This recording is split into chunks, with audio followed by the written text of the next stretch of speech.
sensitization about and advocacy about the AfCFTA is a shared responsibility between the state parties, the countries, and ourselves as a secretariat. Every country that I go to, I meet with the private sector. In Tanzania, I met with the private sector in Arusha, in Dar es Salaam, and also in Zanzibar. In Gabon, I met with the private sector.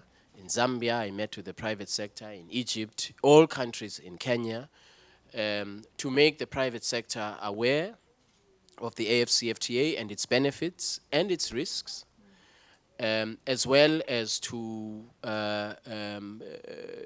so that there is an awareness about how do we feature as the private sector in this AfCFTA. What is our role as the private sector? So this is something that we have been doing as a secretariat, and that I have been doing also as part of my responsibilities. It's a very important part of our work, because it is, as I say many times, it is the private sector that will benefit from this agreement.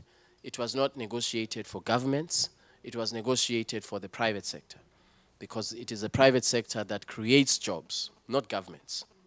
And so it's very, very important that the private sector is aware that there are export opportunities that this agreement creates.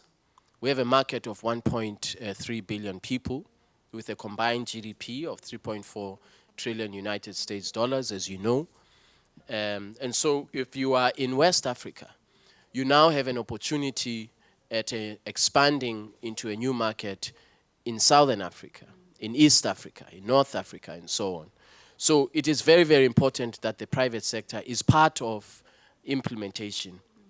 That is why later in the year, along with our strategic partner, AfrEximBank, we will be hosting here in Accra an AfCFTA Business Forum for the whole continent, of course, but that is an annual event, that is going to be an annual event that will seek to address exactly the point that you make about raising awareness of the private sector about the AfCFTA as a complementary step to what governments are already doing nationally in terms of sensitization.